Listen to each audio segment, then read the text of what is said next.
Good evening, everybody, or depending where you are, but in Europe it's 10 p.m. Good afternoon if you're in the US. Welcome to the Real Vision Daily Briefing.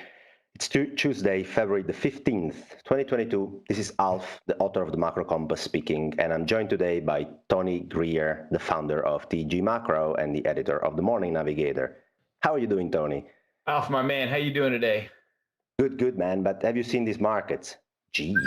I mean, what's going on here? So it's de-escalation all over the place. 2 days ago, it was, Putin is going to invade Ukraine. Today's like, nah, the guy's not going to do that. So we're going to tank oil. We're going to tank a bit some commodities. We're also going to make yields higher and curves steeper, and we're going to make equity markets rip. Is that a fair summary of the day? I think we can close up shop right there, Alf. I mean, you covered it all so beautifully. I mean, that's everything we needed to touch on. All right, so we're done. Guys, talk tomorrow. No, we're not done. Weekend, everybody. We're not done yet. But I wanted first your opinion on something. Today there was an important macro print, producer price index in the US. And sorry, I'm a broken record, but it again beat expectations on the upside. So even if you strip the more volatile components, even if you look at month-on-month changes to try and not blur the picture with year-on-year and base effects and whatnot, even if you look at month-on-month core PPI, let's call it like that, it's higher and higher on a month-to-month basis. If I'm not mistaken, it's like 0.6 or 0.8%. So we're talking about robust numbers there. So what do you make of that, Tony? And do you think we are priced in peak hawkishness when it comes to bond market, or can bond traders keep on chasing the Fed to deliver more? I think that's the key point right there, Alf, right? It's not about the number I don't even think it's even about the magnitude of inflation data that comes out now. As long as it's elevated for longer, we need to continue to understand how the market is going to react. We may be at peak hawkishness in terms of the bond market. I'm just noticing, I've been noticing all day, 2-year yields, if you just zero in on them, we've had 2 consecutive inside days in a row where the range is completely within the previous day's range. That's obviously a market that is kind of undecided at the moment. Yeah. And we're trying to figure out now how we're going to come out of this Russia-Ukraine de-escalation, right, that the market was perceiving at some level. I don't know that we got a lot of more clarity out of the president just now, who said that he's still saying that Russia is in a threatening position. So I don't know really how this is going to go. But I think the bond market is waiting for an excuse to rally again and back off rates, if I had to guess, right? I don't know. I don't have anything other than a gut where it would seem to me that this might be a situation where we finally have some kind of a flight to quality, maybe we've already seen inflation data elevated type of effect where maybe yields can back off with a little bit of a treasury relief rally. But that's all I'm seeing. That's all I'm seeing right now in the treasury market. It feels like we're pricing in pretty much close to max hawkishness. At least we haven't gone far from where we spoke last week, right? Yeah, not much. And I was laughing before because you're talking about geopolitics and markets being undecided. There was a tweet from Raul the other day who said, guys, I have the perfect recipe for you to trade geopolitical events where, you don't have much insights. Just don't. Don't. That's good advice. That was fun. That's definitely a good advice. It's hard to pick it apart right now. Alf, if we look at the stock market right now, we're getting leadership from all the losers, right? And not to sound rude, but we're getting leadership from, 4 sectors today, or 5 sectors besides the airlines, outside the airlines that are rallying, which are kind of flat on the year. We're getting leadership out of solar, stocks, semiconductors, retail, social media, and internet. And they're all down between 5 and 15% on the year. So today's kind of rally doesn't give me a lot of recovery confidence, but it's at least something that the market's negotiating its 200-day moving average in the S&P. So we'll see how it shakes out. Yeah, exactly. And coming back for a second to bond yields, it's very important to understand what the market is actually trying to price in, because we can talk about what the Fed will do, but bond markets are very forward-looking. They tend to price in things before they happen. That's the nature of the bond market. So at some point, we went to price almost 7 hikes as the base case scenario for 2022. It was basically reasonably all you can price in at some point for this year. What matters is also what the market is pricing in for 23 and 24. And so interestingly, at some point we went to, I think, 9 hikes priced in for the next 2 years. And then already then the bond market was starting to price the euro-dollar curve to be inverted in 2024, which in layman terms means, you know, they get there and then they're done and they actually probably need to cut already. Today, though, on the other hand, you're seeing 2-year part of the yield curve being relatively undecided where to go, but the yield curve is steepening on the day. So again, this is a de-escalation day. This is where basically the positions that were prepared over the weekend, especially to run into the Russia-Ukraine a long geopolitical weekend, were built on, and today they're sort of unwound based on the news. So it's hard to actually say, based on today, we're going to extrapolate the macro trend here. We can talk about, you and I can talk about, you know, what comes for the next few months, but from today, we shouldn't extrapolate much macro trends. I mean, you said it perfectly. Social media, internet is doing very well. Those are also the most beaten up stuff year to date. So not easy to extrapolate the macro trend, isn't it? Yeah, exactly, Alfonso. I'm trying to see, I'm trying to decide what is jumping out at me today. And I come away with gold. We're talking about the de-escalation of the Ukraine-Russia story, or at least the narrative, how the market's perceiving it. Gold went on a beautiful run up to 1880. I know all the gold bugs get very excited. I'm not exactly in that group right now.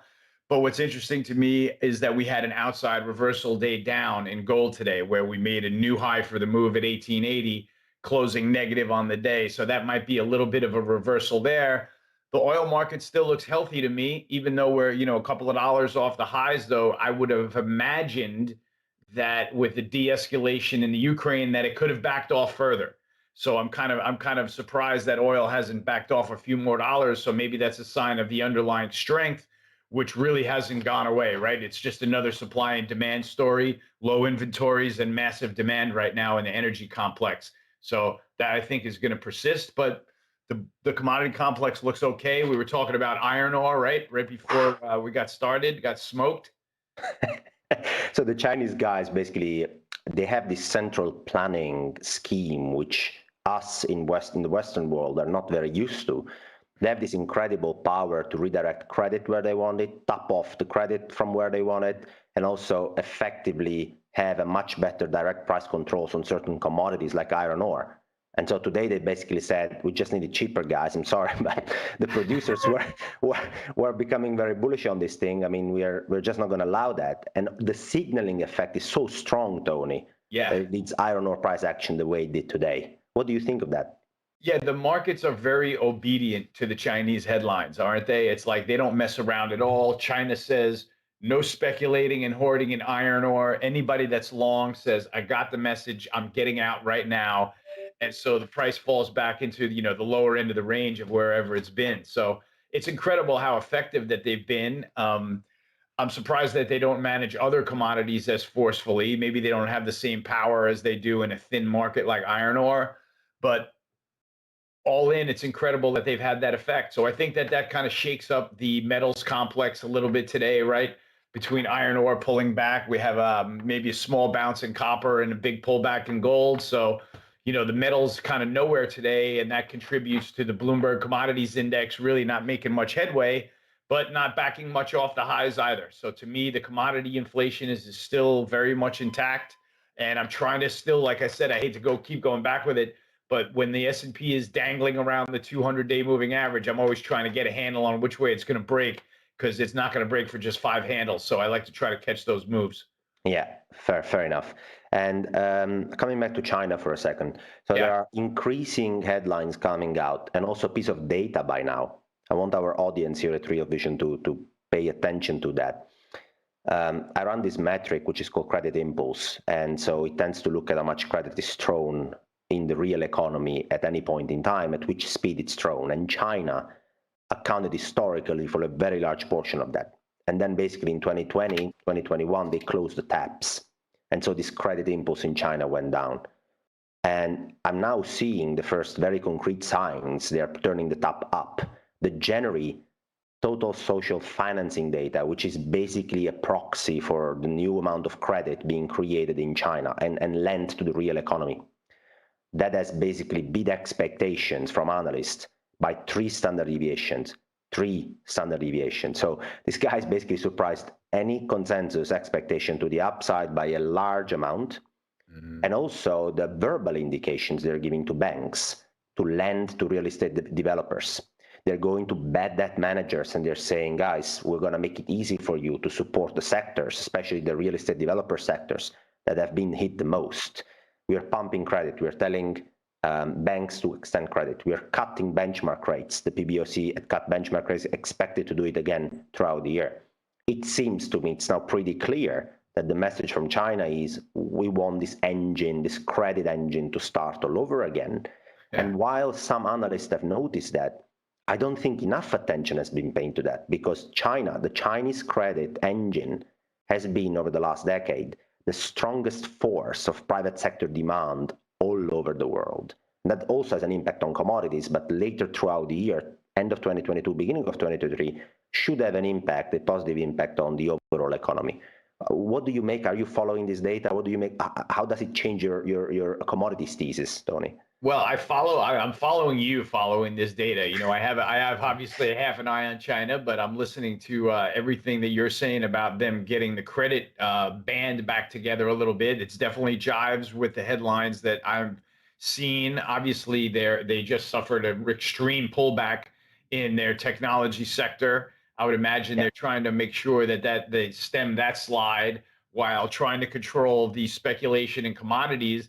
And you know what? While, like as you say, while it is a really in-your-face exercise in central and financial planning, it tends to work, and it's certainly something that as a trader I would not be on the other side of. So for me, it's encouraging that as you know we come, you know, obviously out of lockdowns into a more cyclical or normal economy, you know, trying to find out where we're stretched to the limits and have to pull back from.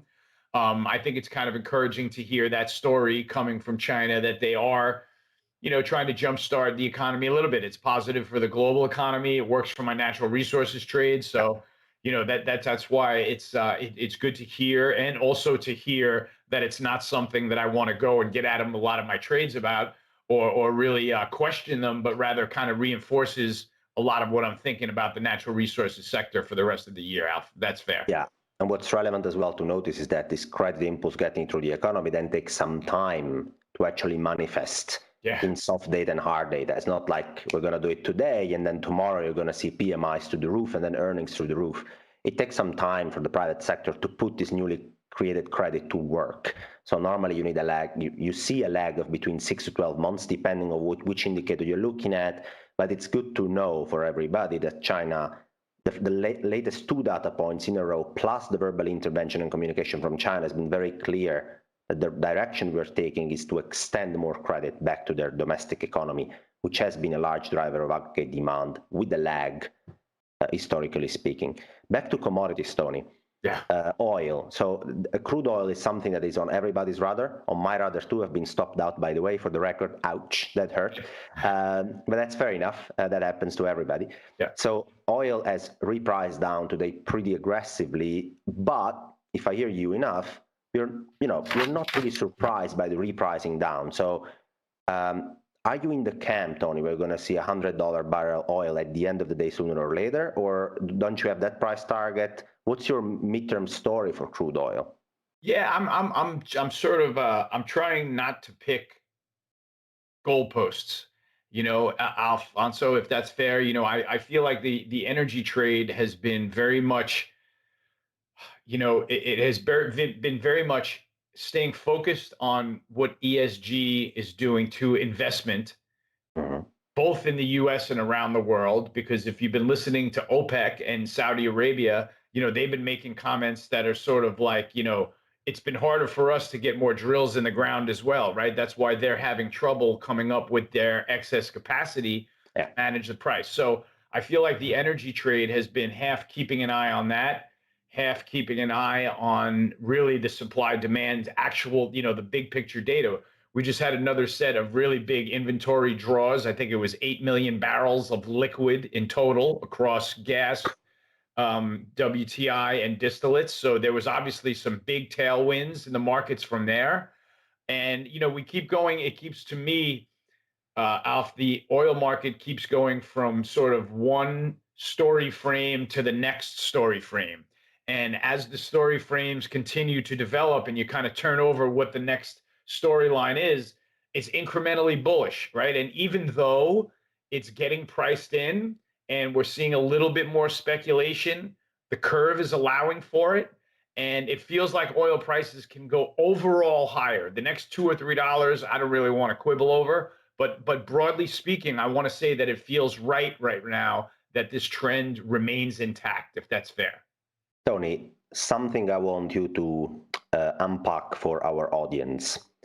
The fact that you talk about the curve in oil makes me think about something I've been paying attention to, not only crude oil, but a bunch of commodities. Actually, if you take an index of 20 commodities, the most important in the world, their curve is almost all of them are in backwardation. That's technically defined backwardation. Can you explain what that is? Why is that important? Why do you talk about the steepness of the oil curve? What does that mean? Yes, it's very important, Alfonso. On two different levels, I think it's important to discuss a backwardated curve. First, to understand that it is essentially the market pricing in tightness to the front end of the market, whereby everyone is kind of waiting for the last minute to buy their oil because the prices are going so high. So they're trying to sort of hold off on buying oil. What happens is it creates a tightness in the front of the curve where the back ends flatten out. Everybody buys front month in the last minute, and that's why the front end of the curve gets steeper. It is important to understand in terms of speculation, because as a speculator, you can buy the front month of WTI. For example, now I believe we're in March. And when you roll down the curve as the calendar turns, you're rolling into a cheaper WTI price and picking up positive carry. So that's why it's a positive, it's a positive factor in the oil market, because it makes speculators want to pile in. At the same time, when it gets overly speculated, you can imagine how too much length shows up in the front of the curve, and then you'll have it sort of flatten out in relation to the back end of the curve. So what it is essentially, people filling their inventory needs at the last minute because price seems to be getting away. And then it leads to more and more speculation in the markets. That's what happens. What happens now, there's one more factor, if I may. Sure. The whole entire calendar now has widened out, right? With each month being more and more backwardated and the curve getting steeper, the whole calendar now has widened out to around $12, $13, which is usually a level that flat price backs off from. So we've seen this already work its way through the oil markets around Thanksgiving when we saw that pullback in risk. And now we're seeing it again. But it seems like the market continues to get back on its feet after pulling back due to the calendar widening out. So that's why it's hard to get a handle on now. I don't think it's something that's going to change trend. It's just something that makes me concerned that there may be a pullback in flat price, if that's fair. And I don't think a steep one. I only think a couple of dollars to clear out a little bit of front month length. Yeah. So basically the demand supply imbalance in the front end of the commodities contract is so imbalanced that people actually push front end price is much higher, and that also, as Tony explained, basically encourages people to speculate by getting into front-end contract, because then they roll out into a cheaper contract next month, and so on and so forth. What you have also pointed out importantly is that if this backwardation historically becomes more than 10% of spot prices, if you go through calendar, a year forward, and then it becomes this inversion, more than 10% of spot prices, historically tends to predict with a decent accuracy some pullback in spot prices. This backwardation has now been around 8 to 10% for a while, and despite that, the oil market doesn't seem to be bothered at all. So as Tony explained, it seems to be some more structural factors at play here, at least for the time being. These commodities, Tony, are all priced in dollars. That's the other thing which is interesting, because the dollar against other currencies, but also against gold, if you want to peg it against a hard asset, has been trading relatively well this year. And despite that, despite this inherent, dollar stability, not to call it dollar strength, but at least dollar stability, commodities continue to go up in prices year to date. do you find that dollar stability against commodity strength a compelling factor in your analysis? Yeah, you have to always be conscious of that push and pull, right? The headwinds, tailwinds between the currency market and the commodity market.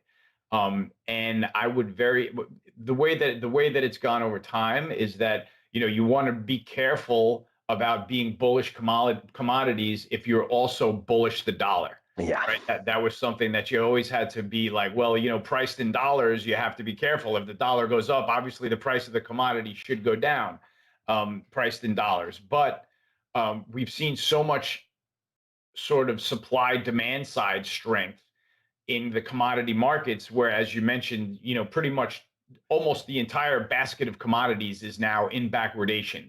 Yeah. So in more of a steeper curve, more a tighter market.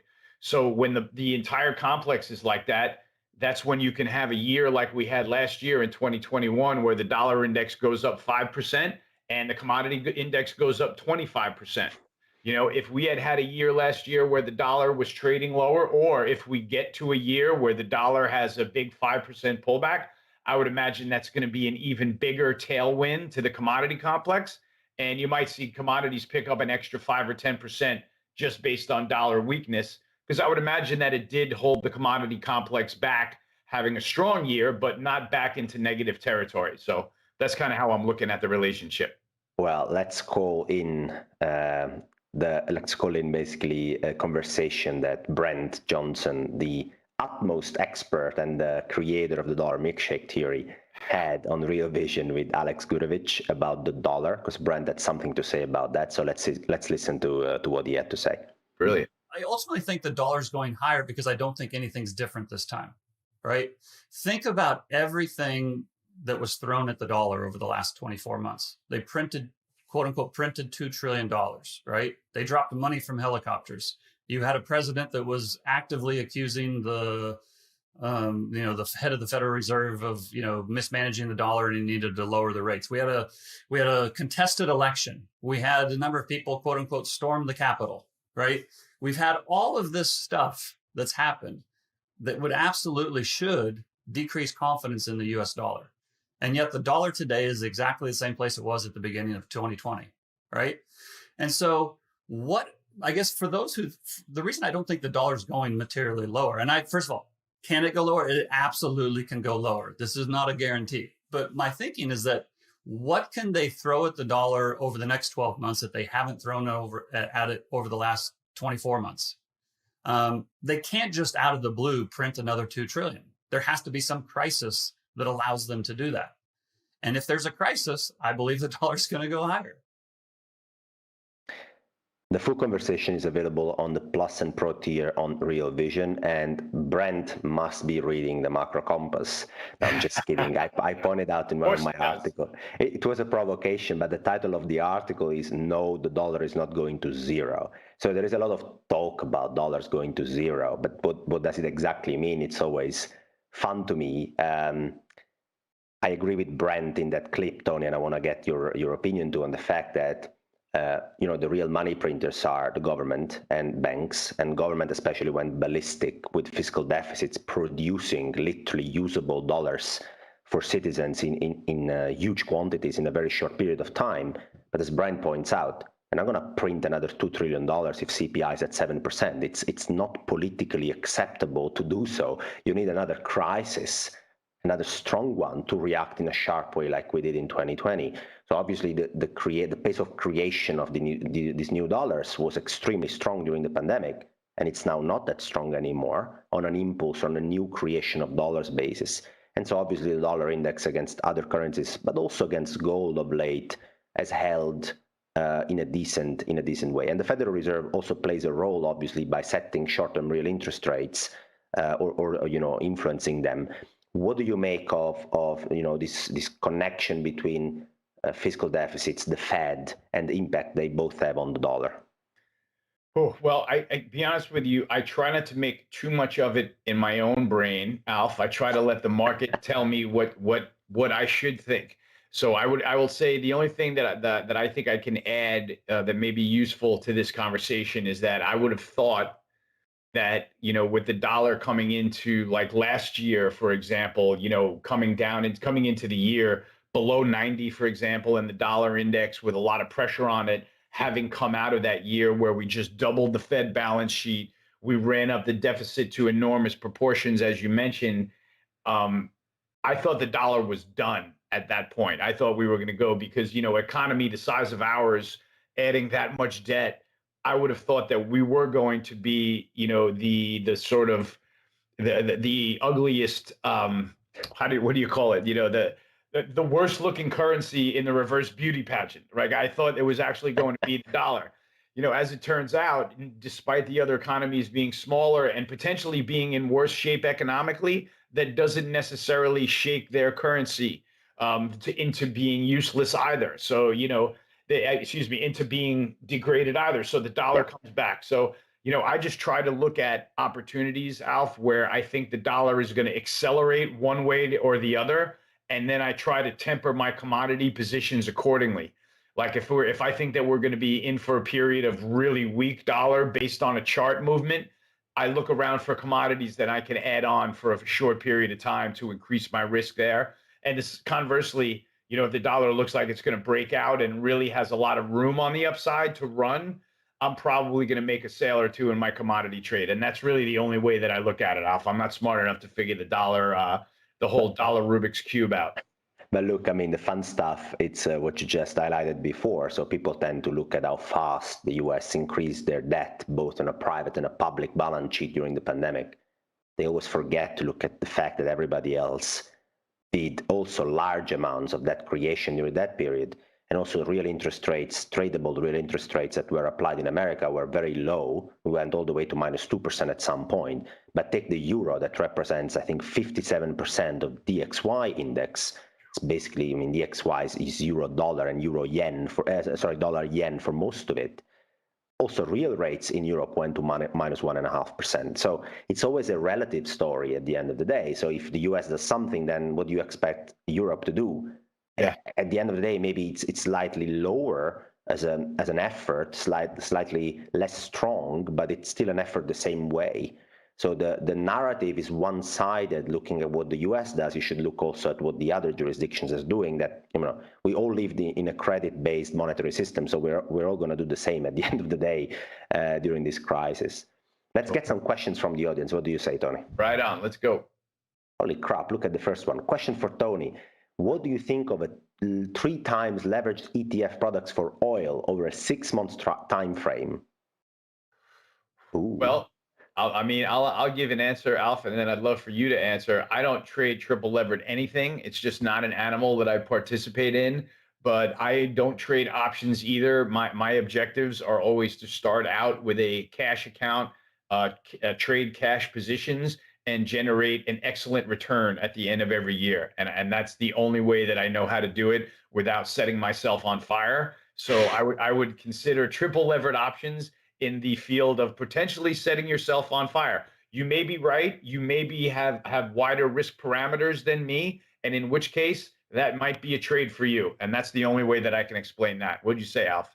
Okay, as a former professional money manager of a 20 billion book, you can give me 3 times leverage, 6 times or 10 times leverage.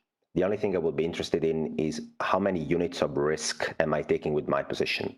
And so if the underlying instrument is either more volatile or more levered up, and my appetite in that position is, let's say, X unit of risks, I will just reduce the size and use the same instrument, such that the final outcome, the volatility that position is going to bring to your portfolio, doesn't really change if I use a 3 times leverage or a non-levered instrument, because I'm going to play around with the size I use in a highly levered position, which is going to be probably less than in a non-levered position.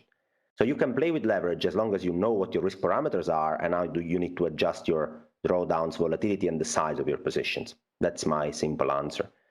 Absolutely. The other one is from, this is an interesting one. I really want your take because I tweeted something about it. Does Tony have a view on palladium? Have you ever seen palladium, Alf? No, not really. No, it's actually like comes in a bucket and they're like pellets or like little tiny BBs. Yeah, that's the form palladium comes in.